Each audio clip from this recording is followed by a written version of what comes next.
Welcome back to another episode of the Gap Down Backer podcast. Today we have Coach Dan Carrel, the linebackers coach at UMASS. Coach, how you doing? Good. How are you? I'm doing pretty good. As I kind of said, you are currently the linebacker coach at UMass, your second year there. But how did you end up at UMass? You want to kind of go over kind of your quick background on how you ended up there? Yeah, I'll try to give you the short version of the long story. Born in West Virginia, grew up in Eastern Ohio. Played at a small D2 school in West Virginia called West Liberty University. I got there. Wasn't long after I got there, I realized I kind of wanted to be a coach. I thought at the time the coolest job in the world would be the head coach of my former high school, at Union Local High School. And, I go through a couple years at West Liberty, and then I thought the coolest job in the world would be the head coach at West Liberty.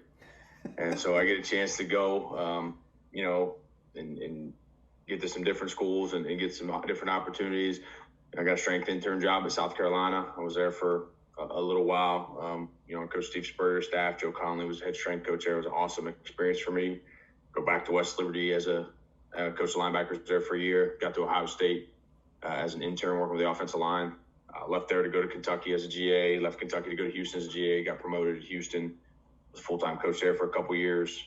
Got to New Mexico as a full-time coach in Bob Davie's last year. We got let go at the end of my first year there. Was in a fortunate situation. Did not need the best job in the world at that time. Was, financially in a fortunate situation with some contract stuff. And so I wanted to take a job that was with some people I knew, some guys I trusted, and just be in a spot that I thought it was growing.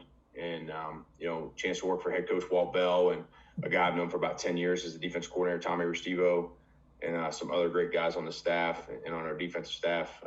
It was actually came here as an analyst, and I got promoted kind of in the beginning of the first season, to the linebackers coach. But it's been great, and that's it's a testament to the people we get to work with every day. But it's been a great experience, and you'll eventually see a much improved UMass squad take the field. Hopefully that's sooner rather than later, but I know that is coming. So now, every school does this a little differently. What does an analyst at UMass actually do?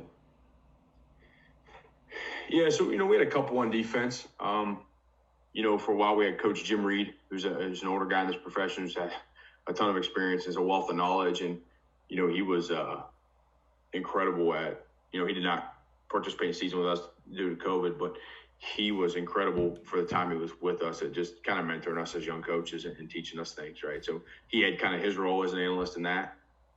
My role, I work closely with the inside linebackers because there was only 4 full-time coaches on staff on defense. And typically it's 5 and 5, but there was only 4. So I helped as much as I could, in that limited role as an analyst. So the defense coordinator could feel comfortable being in multiple spots. And then we had another analyst, Jamie McClendon, and he does an incredible job of breakdown, thing like that, game plans. He's a triple option guru too, and we got a couple of those on our schedule. So, I think every role for an analyst for the 3 that we had was a little bit different. Okay. Now, before we get to linebacker and other defensive stuff, you also mentioned Bob Davie there. Who spent time. Yeah. What did you kind of learn and take away from your time coaching with him and kind of some of the defensive stuff he brought there? Yeah, you probably will not find many people as fortunate as I was to get to learn from somebody like Bob Davie on defense. The experience, he can go back and remember the plays he called in 1984, playing against Houston when he was the defense coordinator at Texas A&M and they were the wrecking crew defense. He can tell you about, how they were warming up. And, he just, from a mind standpoint and what he knows about the game and the things that he can recall over his experiences, truly incredible and truly a great experience, as a young coach, especially coaching linebackers. That's what he coached most of his career as defense coordinator and linebacker coach. I think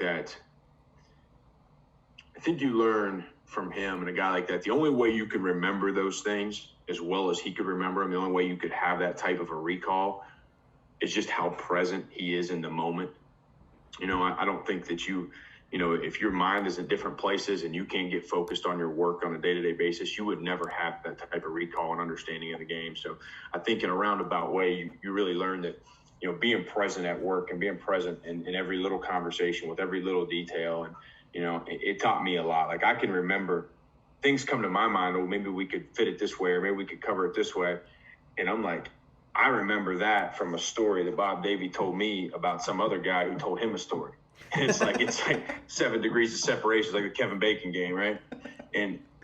But when you're present, when you're really present in the moments, in the office and in the conversations and at practice and in all the film review, there's a lot you can learn in a short amount of time. So, I would say just those things with him. And he had, obviously a million great stories, as you can imagine, when you coach for as long and at the highest levels that he did, but just a wealth of knowledge too, And then I kind of want to move on to linebackers now, because obviously, as me and Coach here I've listened to Coach talk a little bit before, and I'm not really going to get to that, but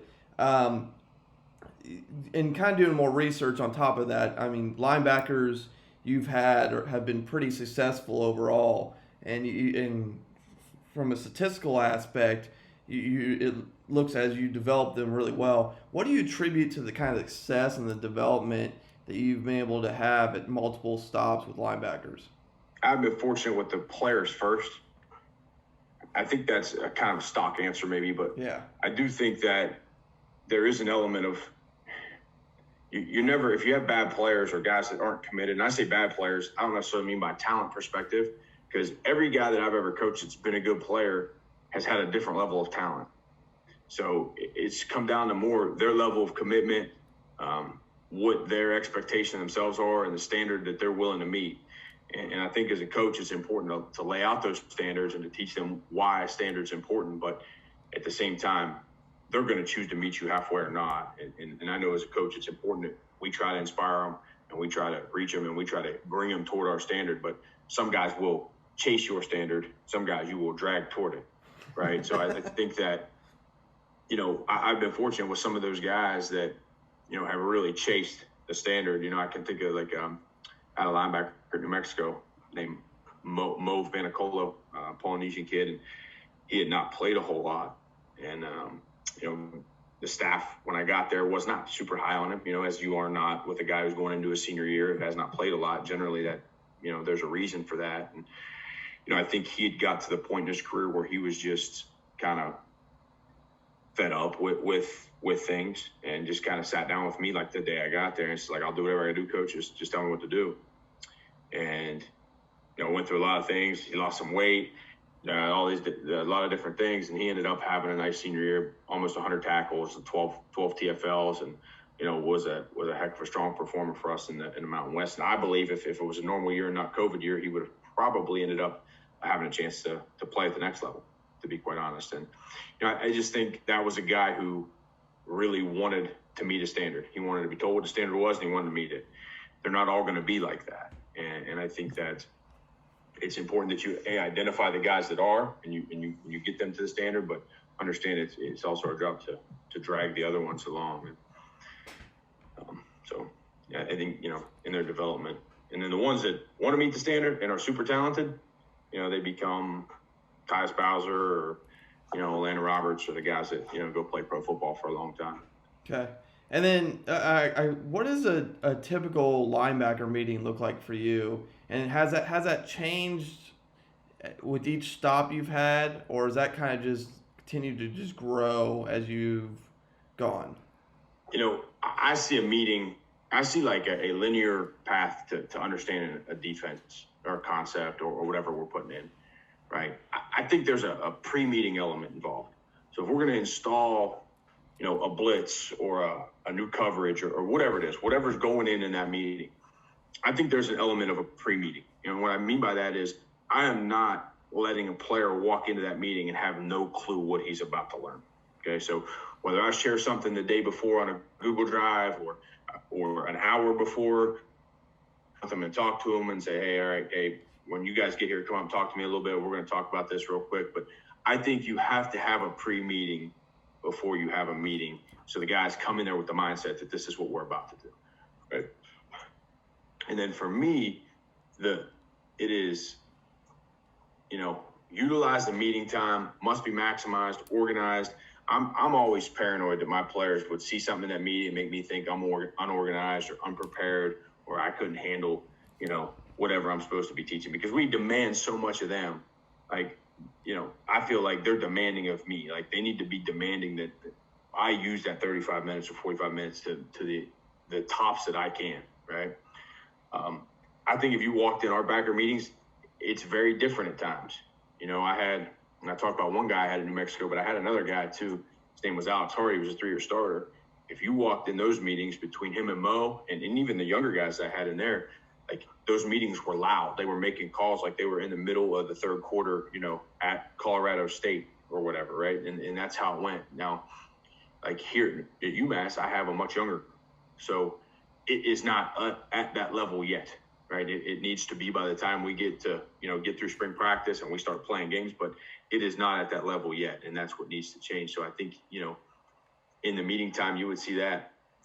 I think from a tone perspective, I want the guys to feel very obligated to be able to answer questions and answer them correctly in the meeting, but I don't want that to be so intense that they refuse to speak, right? Yeah. You can also get it to the point where guys aren't comfortable enough to ask questions, right? You can't just turn into a get your ass ripped session every time, right? But I do expect you to know the answers when I ask them at the same time. So there's a balance you have to strike there. And in the good meetings, to me, when we really meet well and we have great meetings, the guys are trying to get more information, right? If they're just dullards and note takers and they're just jotting down every word you say and the tape's rolling, like, they're not trying to get information. Yeah. If like, when you go into a staff room and you listen to the coaches speak, the linebacker coach is trying to get information. The safety coach is trying to get information. Everybody is trying to work back and understand what the coordinator expects of the defense. Well, I want the players to try to understand what I expect them to do when the defense is called. And when we can get to that level, we're having pretty damn good meetings, in my opinion. And, so I guess that's what I would say. And, then the teaching progression, like the linear progression, then spills into kind of the walkthroughs and indie drills. And yeah. Now, and kind of going into that, in terms of a drill purpose, do you try to show video of the drill when you first start new drills? Do you try to show video of the drills in your meeting beforehand so they're aware of it? Do you share that at Google Drive ahead of time? How do you, or do you just wait, or do you, like some coaches, just wait till you're on the field, that's the first time you teach it, and then they're supposed to remember it from there? Yeah. I guess all of the above at times. I have to, if you have tape, it's always great to show it, especially if it takes some coordination. We have a lot of circuits that we run, and circuits I've ran in the past, like takeaway circuits, tackling circuits. Those require like logistics. If it requires some logistics, I think that it's important that you show it on the tape just so guys have it on them, because time is finite for us, right? That clock's going to hit 22 periods and it's going to roll. So when time is finite, I hope that you have a chance to show some stuff, especially, like I said, if it takes some logistics. I don't necessarily have to do that, though, if the drills aren't that. I think that sometimes teaching them on the field is not the worst thing. And then just right now, we're in a time in college football where, I get written into our week an hour to 2 hours a week. It just depends.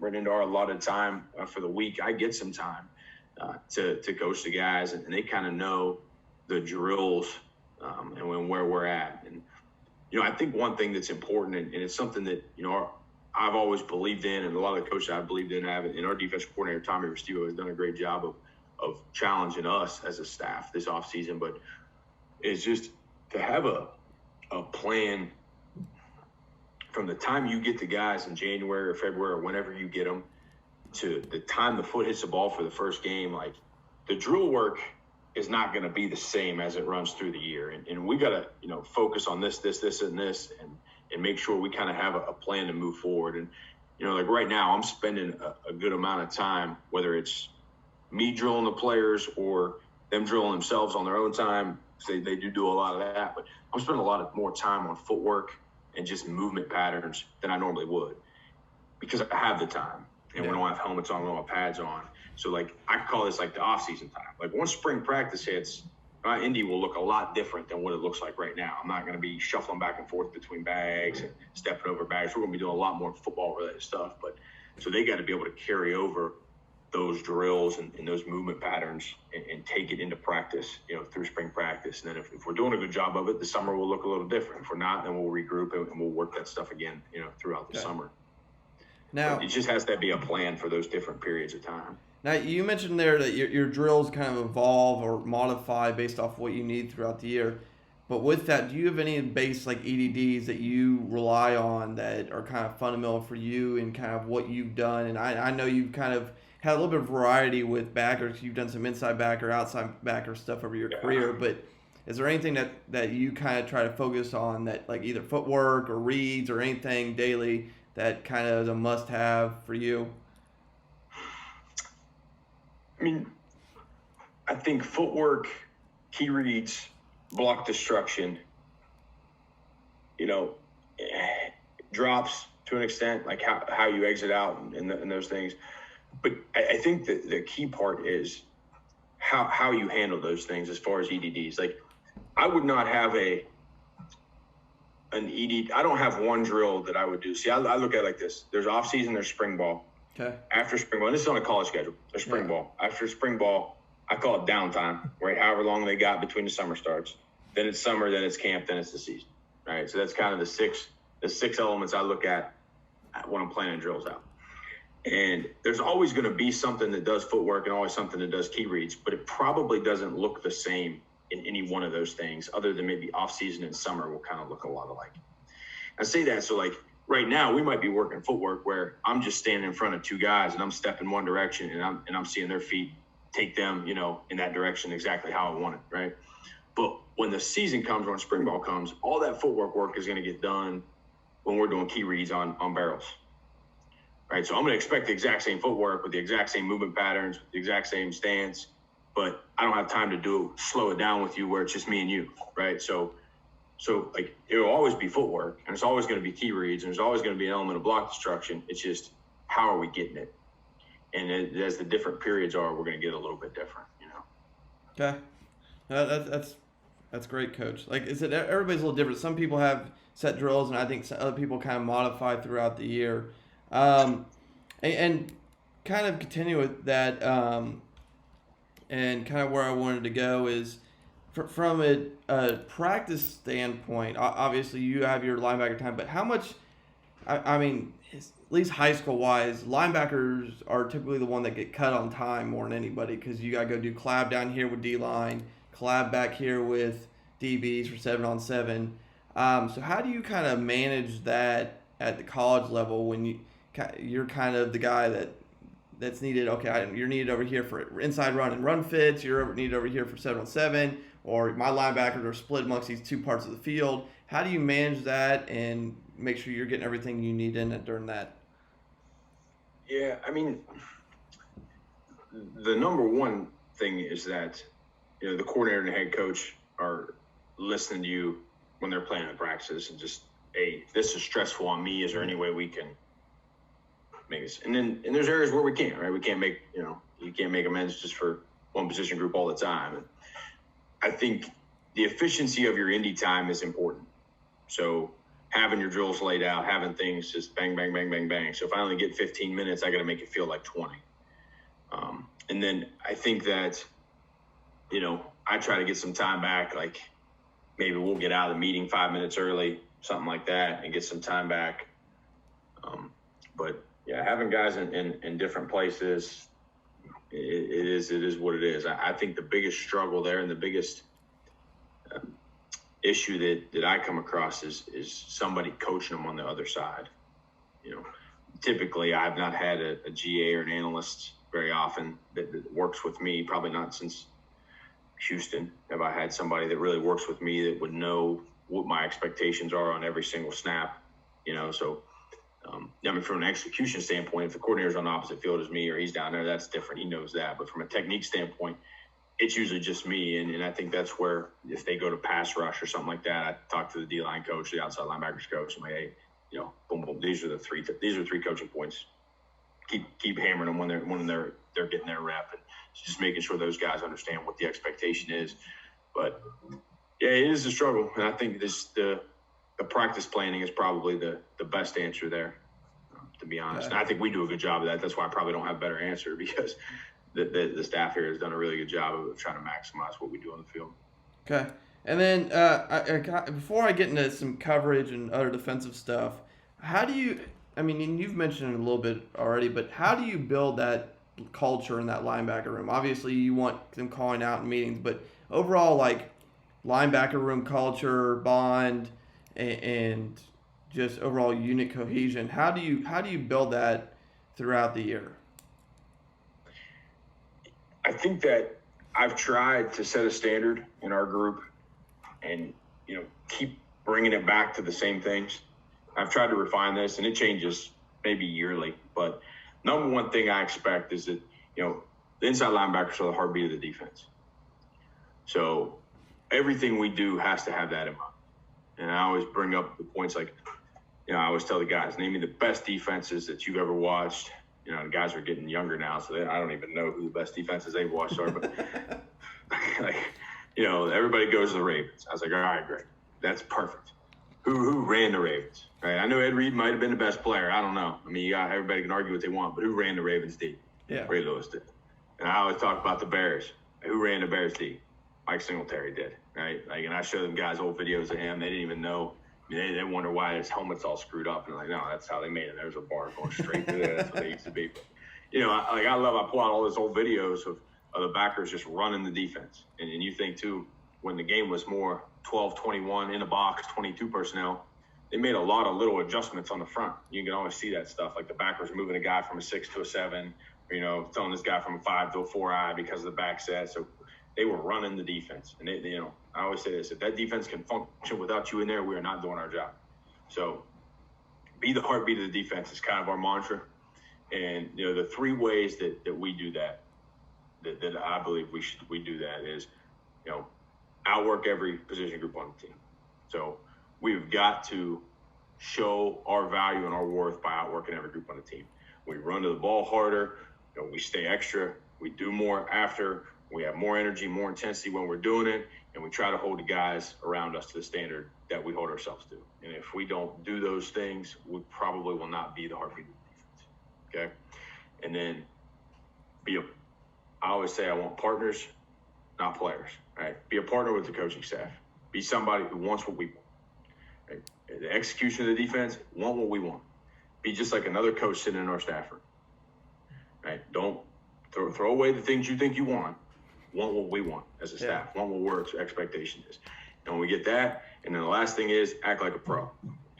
And to me, the guys I know that have made it to the NFL and made long careers, they're very focused and very committed on what they want. Yeah. Right? They eliminate distractions. They keep those distractions out of their lives. And it's a constant battle with young people of the different things that come into their life that all of a sudden I'm on a straight and narrow, and then something happens and it's there. I get a girlfriend and it's here. It's like, you have to constantly eliminate distractions and keep them distracted. Yeah. And the other thing about being a pro that's really important to me that I try to beat into our guys, and I don't try to get on soapbox, but deliberate practice is really knowing what we're going to do when we get out there. What skill sets are we working? What coverages are we doing? Like, being very deliberate in the reps that we get at practice, as opposed to just kind of, I feel like there's a lot of times I look around and guys just go through the motions and cannot tell me why they did something. It's even worse when they did something really well. You're like, that was awesome. You know what you just did? Nope. I think, no. So, like, deliberate practice is extremely important to me.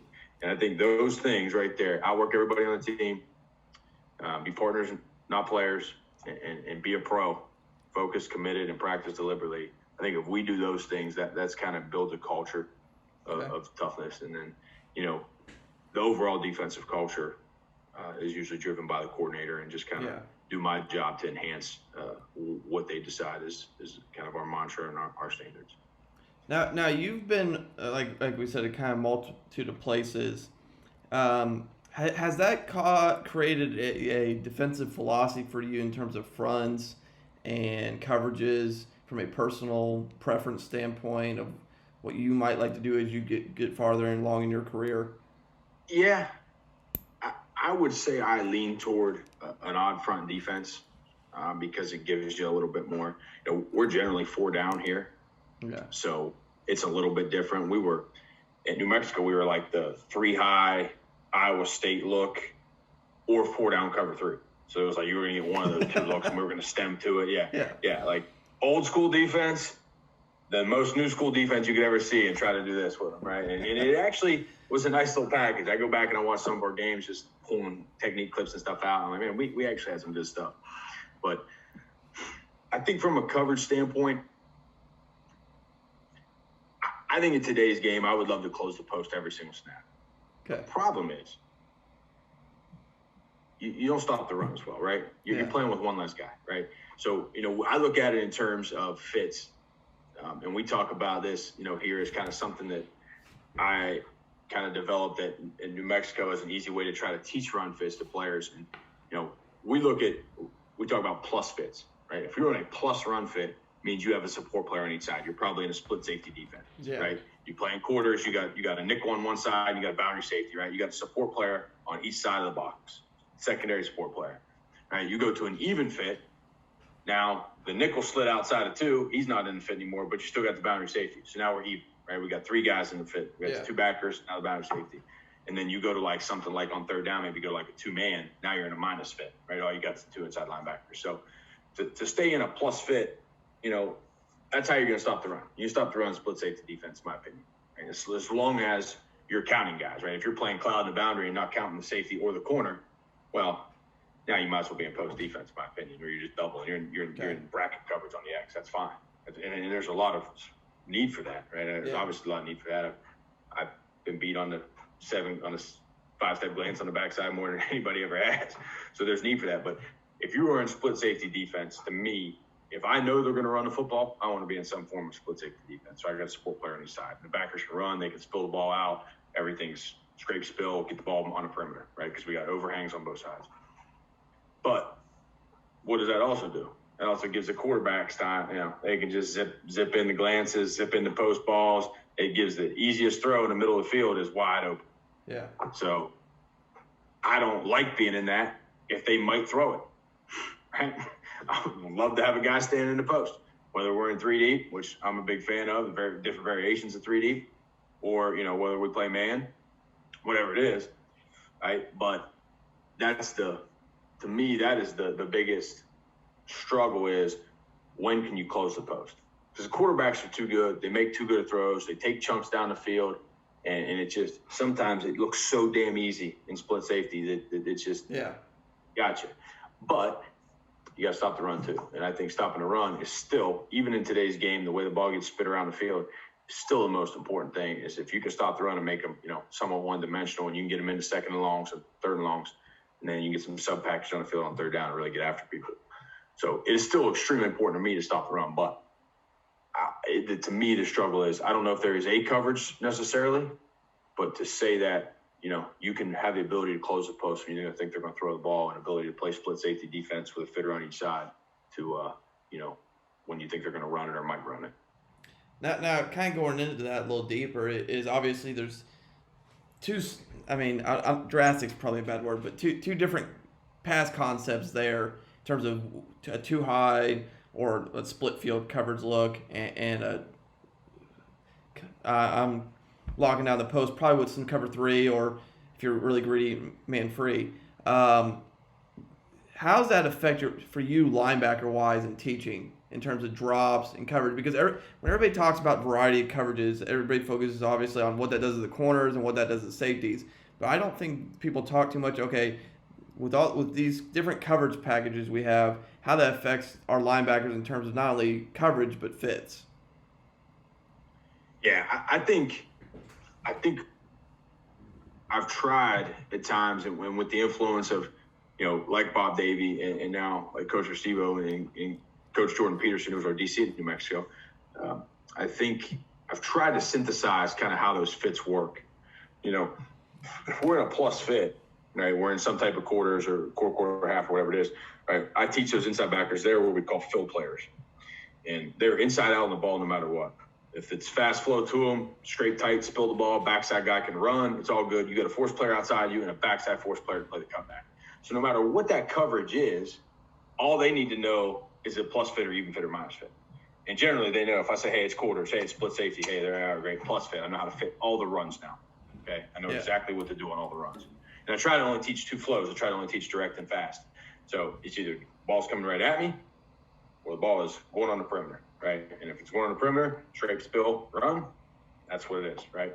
And then if it's an even fit, now we're single gap space, like cover 3. If they run a direct run in cover 3, it should look like it looked like in Bob Davie's 1996 tapes in Notre Dame, and backers should be going bang, right? Yeah. Right, that's what it should look like. It's even fit. We're single gap spaced. Everybody got one gap. That ball's coming downhill. I'm coming downhill. Let's get bloody in the gap.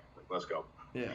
And then now there's only one fill player if they pick up and pull somebody, right? So we got to know who that is, right? So if it's the Will, if it's a weak rotation 3, and now it's the Will's the fill player, now the ball getting spit out toward the Mike got to box it back. Will got to run inside out on the ball, and then the safety got to be the cutback player, right? We have one less player.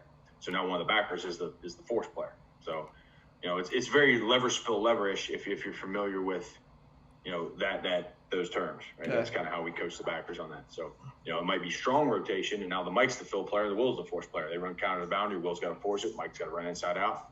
The buzz safety's got to be the cutback player. Okay. And then if you're in something like that and they get out to 10P look, now let's say you're in cover 3 and they're in doubles, like 10 personnel.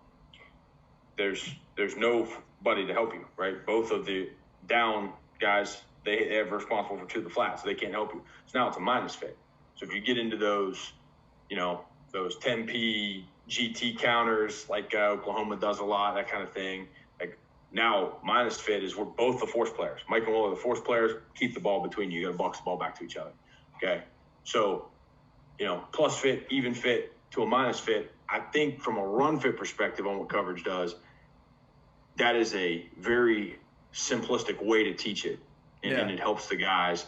And you can even turn, at times you can turn a plus fit into an even fit. Like, hey, I know we're in quarters here, but we're going to now bracket him. We don't have a support player to that side. Mike turns into a force, Will turns into a fill. You know what I'm saying? So you can work it that way. I think from a coverage standpoint, you get into a lot of these situations, like, it doesn't change a ton for us. Like, we're generally working hook zones, right? Yeah. We just have to know which hook zones to work and who to work off of. You might end up in a quarter flat situation with the Will linebacker, to a tight end flanker side into the boundary, something like that, where he's got to take 2 to the flat instead of really work a hook zone. But the Mike is generally for us in any split safety working a hook zone, and then when we get to post, we're either both hook zones or we're in man off the back. So I think, you're teaching exit angles, you're teaching techniques, you're teaching where the hook zones are, how to get to them. If I'm the Mike and the ball's on the hash, and I'm to the big field, like, my drop is way different than the Will. Like, if we're in cover 3, the Will backpedal straight down the hash. The Mike's got to punch out, get width fast, right? Get to the hook zone to the field. So you're just teaching those exit angles from the strong hook player, from the weak hook player, and then how to set up on the quarterback and how to break on the ball. And then if you're the 3 hook player, like in the quarters concept, making sure you understand 3 goes that way, then they bring one back, and then they bring one back, and then, you got to end up in that hook zone of 3. So I think you're always working the hook zones for the most part. You just got to kind of coach the guys through where and when. Okay. That's perfect, Coach. And then before we start wrapping up, I want to talk some prep and some off-season stuff with you real quick. Obviously, you guys face a variety of offenses in your 4 games this year. Yeah. And we talked a little bit about that before it came on. Obviously, started with the gun triple with Georgia Southern there.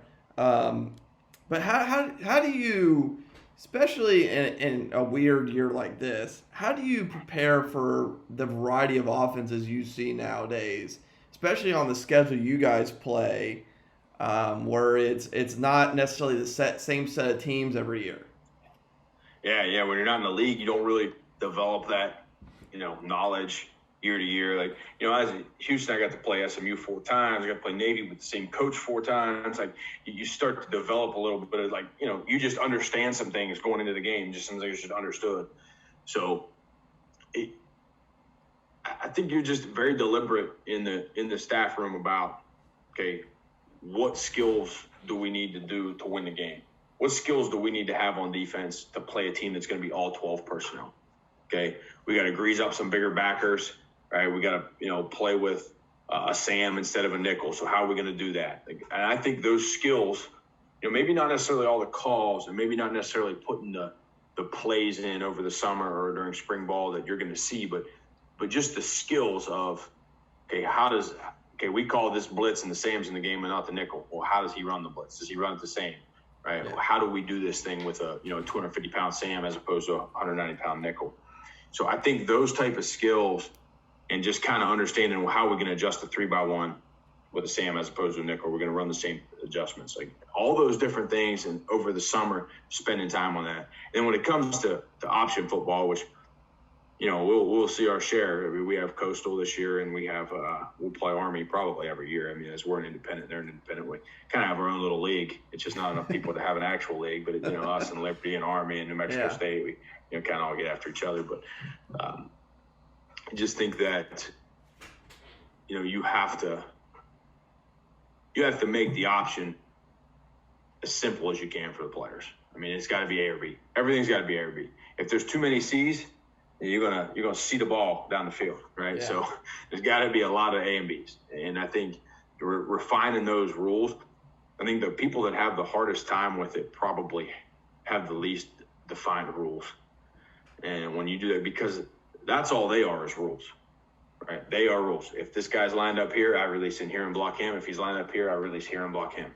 Right, so we have to have very simplistic rules, and we got to start coaching those things, in spring practice and over the summer. But yeah, you got to identify the things, the situation you're going to be put in, and whether it's option, whether it's 12 personnel, wing sets, those type of things. Maybe your offense doesn't give you that, maybe they do, but we have to identify those things and make sure that we're developing the skills. Not necessarily the calls or understanding of the calls, but the skills that we're going to need to play against those things. And then every staff's a little different on who does what when they're scouting somebody. What do you, and obviously everybody's got the role, you need to do this week, you need to look at this, but from a personal standpoint, what are things you prioritize or like to look at each week for the opponent you're playing, and how much does that change week to week? Yeah, I think the number one thing I look at, I'm going to look at backfield sets and run tendencies on those backfield sets. I know that the faster I can get the backers going toward the run, the right place, the right time, the better we're going to play. So if I can tell them, if I can, give them some, this set is always this, or this set is 95% this, or this set, if I can give them that information early on, before we practice, hopefully they can get that information from me on Monday. I can put it in a Google Drive on Monday, and they can acquire. Hey, we typically don't practice on Mondays in college. I mean, I've been a couple places we have, but mostly we do not. We, practice them on Sunday, practice them on Tuesday. But sometime that Monday, I should have, backfield hit charts out to those guys and have some notes about what they need to be looking at. That's the way when they're watching tape, and generally, we key, we have set who we key based on formation, things like that those guys just know who they're looking at. But I might change that one week. I might be like, well, it's not important to key that guy in this set anymore because he never comes back or he never goes here or whatever the case may be. They never pull out of this set, right? So those things can start early. And I think that's important for us. Formation and backfield sets and just knowing what they're going to do. And then hitting early on motions as well, I think is important because it just depends on where you're at and how you handle it. But, we handle motions differently in different calls. So, we may bump in this call, or we may spin the safeties in this call, whatever, and just having a detailed and outlined plan, as early as you can have that and get it in their hands is probably the things, formation hit chart, backfield hit chart, and just kind of the main motions that they're going to see. Those are things I want them to have early, and hopefully, make a quick little cut up of those things, and they can watch it on their iPads or whatever when they don't come in the office on Monday. And then the last thing I got for you, Coach, before we go is during your off season, what does that typically look like for you in terms of evaluating last season and breaking down what went well, what didn't go well, and then learning new things on who do you go to and what do you typically look for? Is it scheme? Is it technique stuff? How does that off season look like for you every year? Yeah.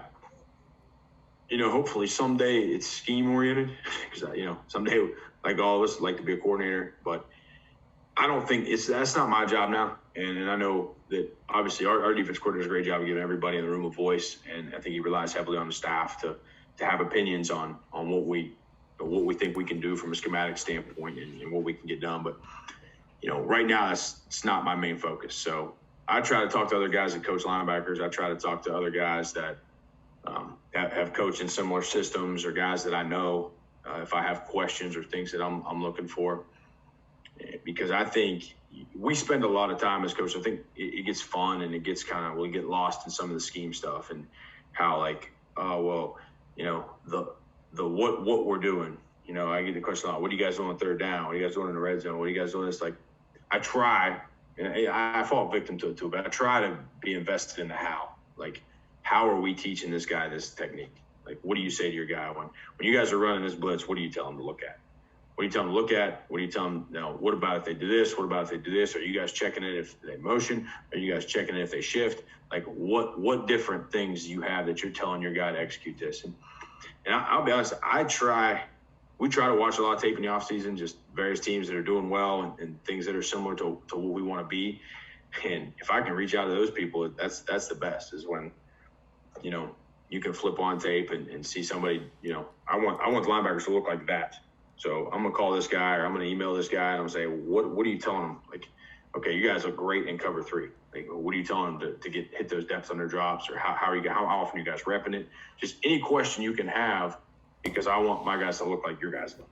Yeah. So I think that's important. And then, I think of the offseason from a self-scout perspective, every year is a little different.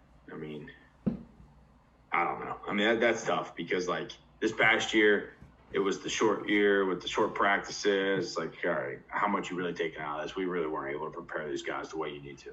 And some of them are gone, right? So, yeah. Bang. And then, previous years, it's like, well, you're evaluating these guys. They're seniors, they're gone. Or, these guys are really young. They're making young mistakes. Like, I look at it and I try to figure out what I'm not coaching well. But I don't know how much stock I always put into kind of that stuff. I think that, we have a plan and philosophy, and we just got to keep working the plan. Okay, Coach. Well, coaches, that is Coach Dan Carrel, the linebacker coach at UMASS. His Twitter will be below. Give him a follow. Reach out to him that way if you are interested. Also, make sure you check out our sponsors and affiliates below. If there's any point of this you want to go back and listen to, obviously the tags are below. Go and click on those. Click on the tag. Go back up and find the portion of the video you need. Obviously, like and share the video. Helps people find it. Helps people listen to Coach here a little bit more in depth. And then, like always, subscribe to the channel. It just helps everything continue to grow. Thank you again, Coach. Appreciate you coming on. And that was another episode of the Gap Down Backer podcast.